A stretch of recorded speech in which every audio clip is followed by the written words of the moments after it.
recently received the following account from a veteran law enforcement officer who has asked to remain anonymous. The following account is the complete email in the officer's own words. It's a lot to unpack, so be sure to settle in for the ride. Hello, Lilith. I'm not entirely sure how to start this because I've never put any of this down in writing before. It's kind of overwhelming to try to piece it all together in a coherent way, so bear with me. I've been a police officer for a little over 15 years in Somerset County, Pennsylvania. For the sake of my job, I'd like to keep my name and department confidential, but I can say I work the night shift in an area that spans a lot of rural territory. It's a mix of farmland, wooded areas, some steep back roads, the edges of the Laurel Highlands, that kind of terrain. People around here are used to seeing deer, the occasional black bear, coyotes, and the like, so wildlife sightings are commonplace. But what I've been seeing lately, and not just me, mind you, goes way beyond typical wildlife. I don't even know where to begin chronologically. So I'll start with the earliest event I can definitively peg to this whole bizarre situation. It might help to set the context. This was mid-July of last year, around the 14th or 15th, I think. I remember that date because it was right before the Somerset County Fair was set to kick off in nearby Myersdale in early August, and everyone was talking about planning, the traffic expected, the usual small-town chatter. The weather that night was hot, probably in the low 70s with high humidity. It was near midnight, maybe 11:45 p.m., and I got a call that was initially described as possible trespassers on an old piece of farmland about 2 miles from the Jennerstown Speedway. The property belongs to a local family who primarily uses it for hayfields. They keep an old barn there, which is basically just rotting away, a real eyesore, and the only reason they call us sometimes is because they think teenagers might be sneaking in to smoke or drink. Anyway, I got out there in my squad car. The place is well off State Route 985. You have to go down a narrow gravel lane, pass a few patches of trees, until you come to the barn. There's a rickety fence that's mostly collapsed, and the barn sits about 30 yards beyond that. The moon was pretty bright, so I had some natural light, but I also used my spotlight to check the perimeter. I'm doing my usual routine, stepping out quietly, looking around for footprints, beer cans, any sign kids might have been messing around. That's when I heard something scuffling behind the barn. My immediate thought was, it's probably just a deer or a raccoon, because we get that all the time. But the noise was heavier than what I'd expect from a raccoon, and it wasn't the same kind of sound a deer makes when it takes off. It was kind of a scraping on the side of the barn, followed by a soft thud, almost like something clawing or climbing. I walked around carefully, shining my flashlight ahead of me. I had my hand on my sidearm, not drawn, but just in that cautious stance we're trained to use. The scraping sound continued, but then it seemed to shift. Imagine a weight or body sliding up the side of wooden boards. That's the best way I can describe it. My flashlight beam caught something that made my heart skip a beat. It was this shape. It was elongated, pale, and it seemed to be clinging to the exterior wall about 8 or 9 feet off the ground. I couldn't fully process it because as soon as the light hit it, it moved in a way I simply can't describe as human. The limbs, I say limbs because that's all I can think of, jerked backward, almost as if they were folding, and then this thing scuttled around the corner. I ran after it, telling it to stop, in that authoritative voice you use in the heat of the moment. But deep down, I didn't think it was a person. I actually recall feeling the hair stand on the back of my neck, which doesn't happen often, even in intense situations. Rounding the corner of the barn, I expected to maybe see a large dog or coyote, but there was nothing. The tall grass was swaying a bit in the breeze, the barn boards creaked, but the creature, or whatever it was, had vanished. I looked for footprints, but the ground was pretty dry, nothing definitive. All I had was my gut feeling that I'd just encountered something extremely unusual. I radioed in, told dispatch there was no sign of trespassers, no property damage, likely an animal. That's how I wrote it up. But I'll tell you, that was the first time I started thinking, did I really see what I think I just saw? A few nights later, and I wish I had jotted this down so the date might be off by a day or two, I got another call around the same area. This time it was from a local farmer who lives off Hay Road, near the intersection with Pitt Street, a little ways out of Jennerstown. He reported strange lights in his back field. He thought maybe someone was trying to steal farm equipment or messing around with flashlights out there. So I arrived, talked to him, and he seemed more spooked than angry. Usually farmers out here are like, I'll handle it myself. But he seemed genuinely uneasy. He told me he saw these bright, almost bluish-white lights that seemed to hover above the ground for maybe 10 seconds at a time, then vanish, then reappear a bit further off. I asked him if it could be kids with drones or something. He said no. He knows what drones look and sound like, and this was different. I stepped outside with him, we looked over his fields, and for a while, we saw nothing. Then, out of the corner of my eye, I noticed a flicker of light near the tree line. It was incredibly brief, like a camera flash, and it definitely wasn't lightning. We walked a bit closer, but we didn't see anything more. I did a quick drive around the perimeter in my cruiser, shining my spotlight. No footprints, no tire tracks, no sign of people. Eventually, I told him we'd keep an eye out and left, but it reminded me of the weird encounter behind the barn. Except in that barn incident, I saw a creature, and here I was, seeing lights. Maybe they're unrelated, but something about it all set me on edge, and I couldn't shake the feeling that something unusual was going on out there at night. Now I should note that Somerset County is no stranger to oddities. We have our share of Bigfoot stories. There's a lot of deep wooded areas around Laurel Hill State Park, and rumors about sightings pop up now and then. I started telling a couple of the guys at the station about it, just off the record. One older officer told me he'd heard similar stories in the past, mostly from folks who live in the more secluded hollows. Another officer, a buddy of mine who also works nights, said he saw something a couple months prior that he described as a pale, elongated figure running across a field near Boswell. But at the time, he dismissed it as a deer that looked weird in the headlights. Now he wasn't so sure. A few weeks after my initial barn incident, probably early August, the local fair was in full swing in Meyersdale, so it was busier than usual. We had some traffic stops, some petty altercations near the fairgrounds. I was out near the Route 31 corridor, just doing a standard patrol when I got flagged down by a terrified motorist. This was about 2 a.m. She was driving a sedan, maybe in her late 50s, and she told me she almost hit something that ran on 2 legs across the highway. She was shaking and kept repeating, "It wasn't a deer. It wasn't a deer." I tried to calm her down. She said she was coming around a slight bend near that stretch where you can turn off to get to Hidden Valley Resort. This thing apparently bolted across the road from the left to the right, and she only caught it in her headlights for a split second. But she was adamant it was running upright, and its eyes reflected this weird greenish color. Typical animals have reflective eyes that can appear green, gold, or even orange, depending on the angle. But what struck me was how she emphasized it was on 2 legs, leaning forward, like a person, but not like a person. She said its skin looked a sickly pale color. She thought maybe it was an injured person, but the speed and posture convinced her otherwise. I took her statement, checked the area. Of course, found nothing. The next morning, I mentioned it to my fellow night shift officer.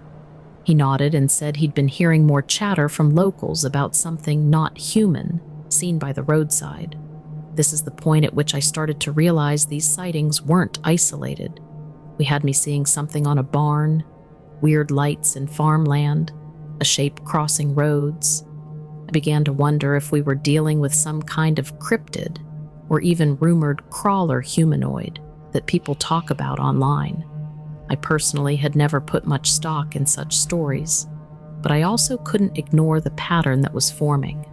My job is to protect and serve, and part of that is taking unusual complaints seriously, even if they sound outlandish. I remember something of particular that might be relevant.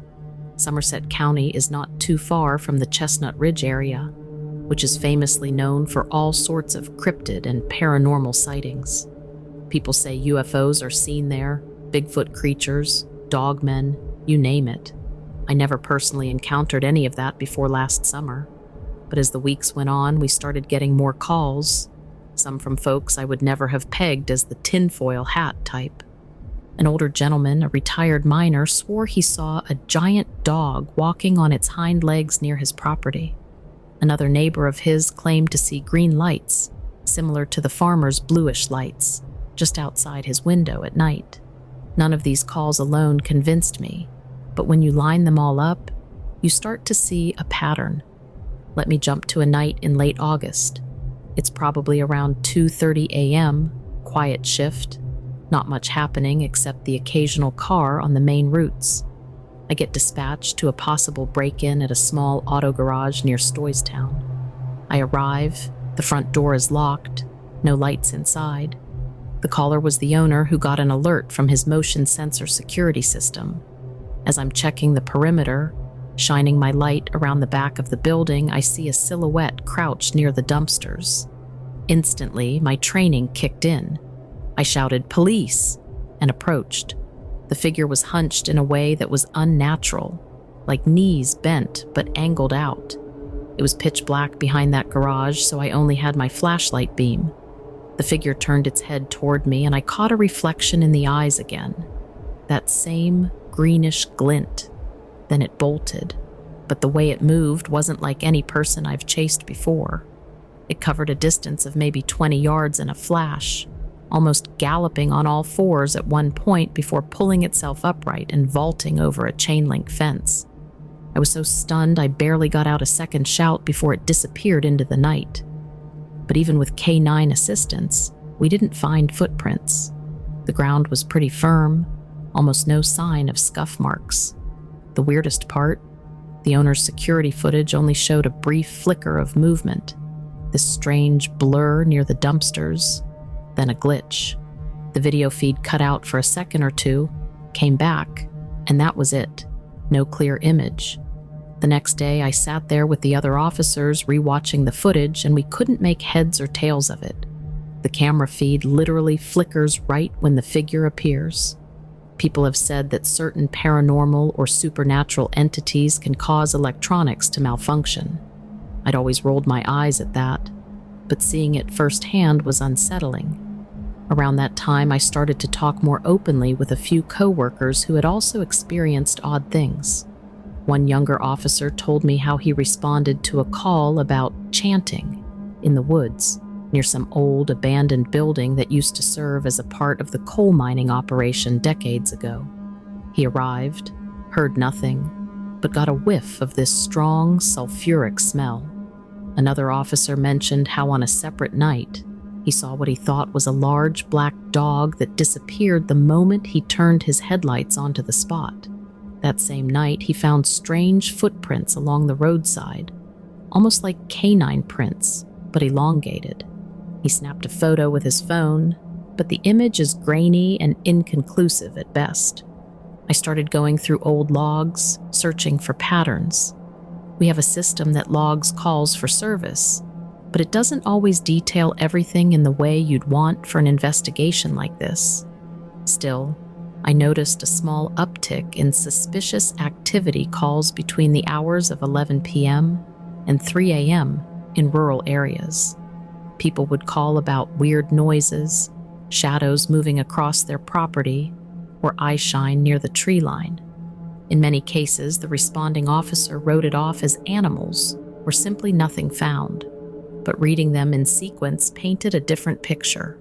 These calls were concentrated around the outskirts near the Laurel mountain range, and farmland areas that back up to dense woods.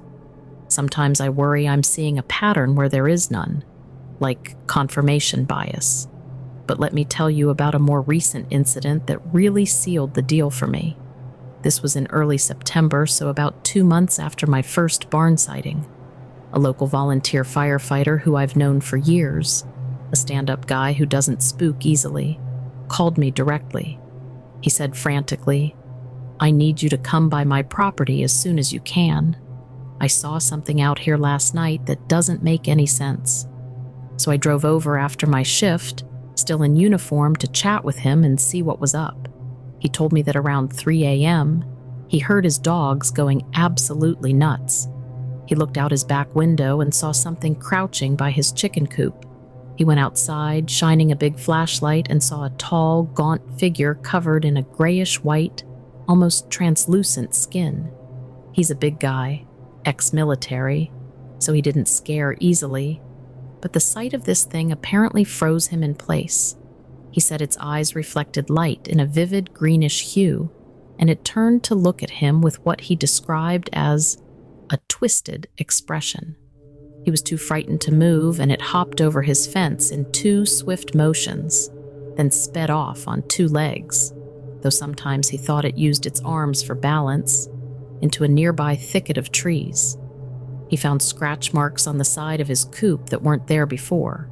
They were spaced in a way that almost looked like claw marks. He showed them to me, and they definitely didn't look like the normal wear and tear you'd see from raccoons or opossums. The distance between the individual marks was larger, as if made by a bigger hand or set of claws, and they were etched deep into the wood, deeper than I'd expect from a typical wild animal around here. He's convinced whatever it was wanted to get at his chickens or was investigating the coop. A part of me started to wonder if this was some new cryptid that had migrated to the area, or had been here all along and just decided to show itself more often now. I kept hearing from folks, older folks mostly, who'd say, "My granddaddy used to talk about weird pale creatures in the hills," or, "Oh, we always thought the mines were haunted," that kind of local folklore. But the details they provided matched up eerily well with what I and others had witnessed. Elongated limbs, pale skin, glowing eyes, unnatural movement. Some described them as crawlers, others had no name for them at all, but the consensus was that they were nothing from around here. I realized I might be painting a picture that's part cryptid, part UFO phenomenon, especially with the unexplained lights that keep popping up. Another officer told me about a call he responded to in the early hours near Shanksville. Yes, the place known for Flight 93 from 9/11. He said a witness saw 2 or 3 faint orbs of light hovering over a wooded area, merging into one, and then zipping off into the night sky. Could it be related? We can't say, but the timing coincides with the wave of strange creature sightings. Maybe it's random, but the locals are starting to connect dots in their own stories, and the last thing we want is some kind of panic or mass hysteria, so we tend to keep these details discreet. At one point, I took a few days off, going on a short trip to Pittsburgh to clear my head. Even out there, I found myself Googling pale humanoid sightings Pennsylvania, or crawler sightings Laurel Highlands, and I was shocked at how many testimonies mirrored what I'd experienced. People describing creatures scaling the sides of barns, scuttling across roads, eyes reflecting green, sometimes accompanied by flickering lights in the sky or missing time experiences. I used to brush off these stories as tall tales, but now I couldn't deny the parallels.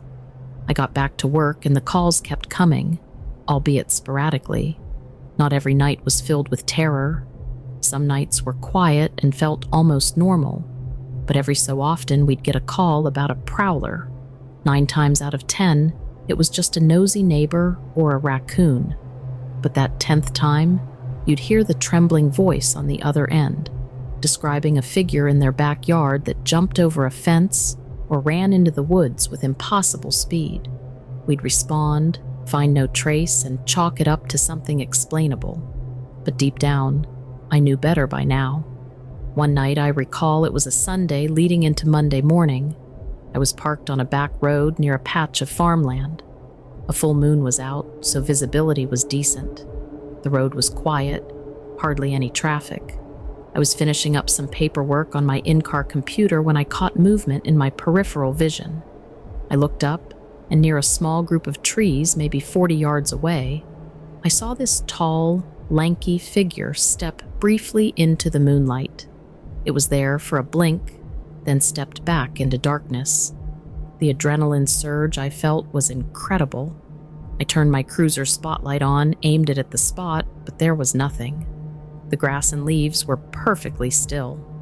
I hopped out, walked around with my flashlight, but again, no footprints, no broken branches, nothing. The memory of seeing that silhouette, though, is burned into my mind. It had a very small head compared to its torso, and the arms seemed too long for its body. I can't rationalize that away as a person, because a normal person's proportions aren't like that. I just stood there, my flashlight trembling in my grip, trying to maintain composure. In the days that followed, I found myself doing something I never thought I'd do, searching for local legends about these creatures. I asked a few older citizens if they'd ever heard tales of white devils or the pale ones. One man, well into his 80s, told me a story his grandmother used to tell him about night demons that lived in the old mines. He said it was common knowledge among the miners that you never wanted to be the last one out alone, because sometimes you'd hear scratching in the shadows. I can't verify the story, and it's easy to label it as pure superstition, but it stuck with me. I also started noticing a potential tie-in with water sources. Some of these sightings happen near streams or rivers. I don't know if that's relevant, but cryptid researchers often note a connection to water. Maybe it's just because water sources also attract wildlife. But there's something about these sightings that feels bigger than mere coincidence. Even my wife, who's always been skeptical of anything paranormal, started asking me questions about why I seemed jumpy. I told her bits and pieces, mostly framing it as some weird calls at night, but I could see her face change when she realized I was actually unnerved. She asked if I needed time off or even a relocation, but that's not exactly feasible. Plus, these sightings aren't limited to just one spot, and ironically, despite the fear, I also feel this sense of duty that keeps me looking for answers. Let me detail another encounter that came through secondhand. This was from a local truck driver who often takes Route 219 at night. He stopped by the station to report what he called a freaky near accident. He was driving southbound near Berlin, PA, around 3 a.m. The road was mostly empty, and he saw a flash of movement in his headlights, a figure running across the highway. He slammed on his brakes, expecting a deer, but as the figure crossed, it turned its head toward the truck, and he caught a glimpse of a gaunt, pale face and those reflective eyes. He said it leapt across the guardrail in a single bound, then disappeared down the embankment. The man was so shaken he pulled over at the next gas station to collect himself. He's a big, burly guy, not prone to flights of fancy. He insisted it was no deer, no coyote. It was running like a man, but not shaped like one. After hearing that story, I mapped out the location. Sure enough, it's near a stretch of wooded terrain that connects with farmland, which lines up with other sightings. This pattern is incredibly consistent. The part that baffles me is how these creatures can remain so elusive. If they're out there in numbers enough to be seen, why no definitive video footage or photos? I wonder if people are just too terrified to react in time, or if electronics malfunction around them as seemed to happen at the auto garage. It's maddening. I've also wondered about the possibility of a government or military angle. We're not that far from certain National Guard training areas, and there's a lot of wilderness. Could it be some experimental program gone awry? That might be too X-Files for some, but I've learned not to dismiss anything outright. A friend of mine in the military told me once that sometimes special ops training in mountainous regions can lead to rumors of creatures because the operators wear ghillie suits and move with night vision. But that doesn't explain the pale skin or the unnatural movements, and it definitely doesn't explain the glowing eyes. So, I'm at a loss. As the months wore on into October and November, sightings seemed to slow down, or at least the calls did. It might be because people are spending less time outside at night as the weather cools down, or maybe these things moved on. But I personally still saw glimpses now and then, mostly near farmland or wooded areas during my patrols. Sometimes a fleeting shape, sometimes a pair of glowing eyes just beyond my headlights' reach. One night, I swear I heard a strange clicking noise in the woods near my parked cruiser, but I can't say for sure it was connected. That might have been an insect or a small animal. My nerves were so heightened by that point, everything felt suspicious. December came, with snow on the ground, and I got fewer weird calls. I figured the cold might keep these creatures, if they were out there, less active. But to my surprise, one of the more unnerving reports came in right around Christmas time. A family living in a rural home near Rockwood called about something on their roof. The father, spooked out of his mind, said he heard thumps overhead and went out with a flashlight to see if it was a large raccoon or something. He glanced up to see what he described as 2 spindly arms reaching over the edge of the roof, as if a body was dangling there. Before he could shine the light fully, the arms disappeared, and he heard something leap or scramble off the other side. I arrived minutes later, found fresh footprints in the snow leading around the house, but they were bizarre. Long impressions, almost hand-like in shape, with elongated finger marks. Unfortunately, they didn't photograph well because the snow was powdery, and by the time we tried to cast them, we'd lost the crisp outlines. But it was enough to make me believe the father's story.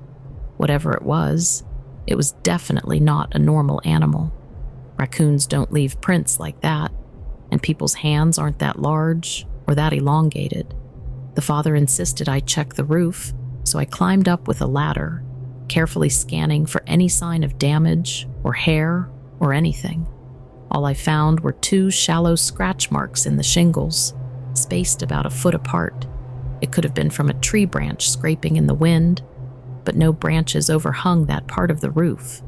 I came down just feeling uneasy, told the family to keep their doors locked, and if they saw anything else, to call immediately. Inside, the wife looked pale as a sheet, and the kids were hiding in their room. I felt terrible not being able to give them a concrete explanation or a sense of closure. You might wonder, why not call in some paranormal investigators or something? The truth is, that's not exactly standard procedure, and a lot of folks in law enforcement don't want that kind of attention. Plus, if this is something that poses a real danger, we want to handle it discreetly. There are rumors that state police have had their own sightings, but keep it under wraps. I can't confirm that, though. I do recall one conversation with a state trooper I know who's stationed near Bedford County. He told me off the record that they'd gotten several calls about tall, pale beings crossing roads late at night over the last year, but there was never any follow-up that explained them. He joked that maybe they were ghosts or aliens, but when I pressed him, he admitted that he took the calls seriously, as the descriptions were too consistent to ignore. Let me circle back to a more personal experience I had in early January. It was bitter cold, around 2 a.m., and I was parked at a gas station that closes early out near Frieden's. I was doing some notes on a routine traffic stop I'd completed earlier when I spotted movement across the street, near a small used car lot. The overhead lamp in the lot was flickering. As I watched, I saw a shape dart between 2 parked cars. Immediately, I jumped out of my cruiser, crossing the road to see what was going on. I got about halfway across when that shape rose up from behind a car, a tall, spindly figure, once again that same pale color, almost luminescent under the flickering light. It turned, and for a moment, we kind of locked eyes. I could see its face. The features were vague, but it had a slit for a mouth and large, reflective eyes. Then, with a speed that defies logic, it dashed out of the light's range, behind the building. I sprinted after it, calling out for it to stop. Rounding the corner, I found myself alone. No footprints on the frozen asphalt, no sign of forced entry into the building. I shone my flashlight in every direction. Nothing. It was like it vanished into thin air. I never felt so helpless as a trained officer. I realized then that if these things don't want to be found, they won't be. It was around that time that I started experiencing nightmares. In them, I'm often alone on a dark road with my headlights shining ahead, and suddenly a creature leaps onto the hood of my cruiser, peering in at me with glowing eyes. I wake up in a cold sweat. Maybe it's just stress. Maybe it's the fear that one day I'll get cornered by one of these things, and I won't be able to protect myself or anyone else. Still, the reports keep trickling in, especially in the warmer months. Spring came around and we had a series of calls about missing pets, people's cats and small dogs disappearing. Normally this happens now and again, coyotes or other predators. But a few families insisted they saw something pale lurking in the yard prior to their pet's disappearance. I investigated one yard, found broken fence boards, almost pried apart from the outside. The homeowner swore something was trying to get at his small beagle. The beagle was found whimpering inside its doghouse, seemingly untouched, but the boards were definitely pulled outward, not pushed in. That signaled to me something with dexterous hands or claws was at work. I know how this all sounds. If I were on the outside reading this, I might roll my eyes and assume the officer was overworked, seeing shadows. But I promise you, I'm not the only one. My shift partner once told me after responding to a 911 call about intruders that when he arrived, the homeowner's backyard motion sensor light was on, and in the pool of light he caught a glimpse of something hunched low to the ground. He only saw it for a second before it took off. He described it just as I have, long-limbed, pale, with reflective eyes. We even compared notes on the color of the eyeshine. Both of us said greenish, maybe tinted with yellow, depending on the angle. That kind of consistency, from two different vantage points, is hard to ignore. Now occasionally I see posts on local social media groups about sightings. They never get widespread attention, and most people dismiss them. But every once in a while, someone pipes in with, "I saw something like that too," or "I heard those weird screams at night." This area has always been known for certain spooky stories, but I feel we're dealing with something more tangible than local folklore. Unfortunately, we lack concrete evidence. There's never a good photo or a clear video. People try to film, but by the time they get their phones out, the creature is gone, or the footage is too shaky and dark to confirm anything. It's frustrating as an officer to not be able to provide clarity or even reassurance. As I compile these events in this email, I see how disjointed it might read. A sighting here, a weird event there, bizarre lights, missing pets, scuff marks on a barn. But I'm telling you, it all ties back to something that's out there lurking in the night. I get the sense these creatures, or entities, or whatever you want to call them, operate mostly under cover of darkness for a reason. They're adept at hiding, they're fast, and they seem intelligent enough to avoid direct confrontation. At times, they display almost predatory behavior, stalking livestock or rummaging around properties. But rarely do they seem to engage people directly. Maybe they're more curious than anything else, but it's still unsettling. Lately, I've been reading about so-called crawler humanoids and rake sightings from other parts of the country. Pennsylvania, West Virginia, and Ohio seem to have more than their fair share of these accounts.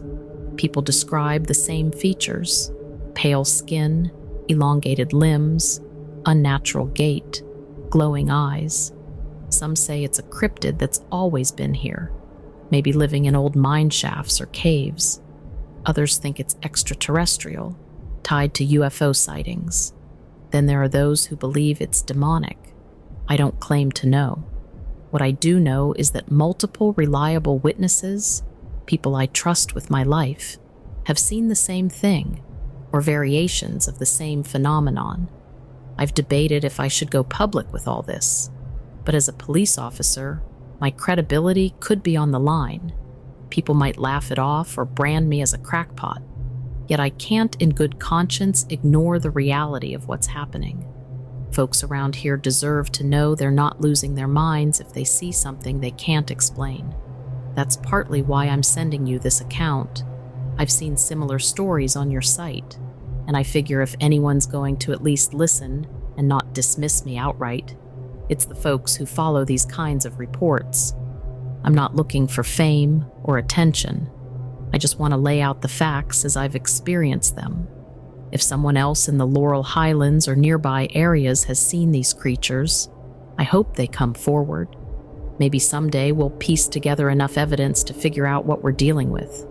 For now, all I can do is keep patrolling at night, keep my eyes open, and respond to calls as best I can, prepared for the possibility that I might come face to face with one of these entities again. It's changed how I see the world, to be honest. I used to think our biggest threats out here were drunk drivers or domestic disputes. I never imagined I'd be confronted by something that defies normal explanation, but I have, and I'll likely see it again. Somerset County might seem quiet and unassuming by day, but after all these years of night shifts, I've learned there's a hidden layer of reality that most folks never glimpse. It's real enough to me and the people who have encountered it. I don't have a neat conclusion or a moral to this story, just a collection of experiences and a strong conviction that we're not alone in these woods at night. Whether it's some unknown species of cryptid, an interdimensional being, or something else entirely, I can't say, but I know it's there. And I'm grateful for any platform that allows me to share this without immediate ridicule. Maybe getting it out of my head and onto the page will help me sleep better, but I doubt it. If you decide to share this, please keep my name and any identifying details private. I'm still on the force, and I intend to remain so. Thank you for taking the time to read through my messy, long-winded account. I realize it's a lot to unpack, but it's the raw truth of what's been going on around here for the past several months. And if anyone reading this is out in Somerset County at night, keep your eyes open. I'm telling you, you need to stay safe.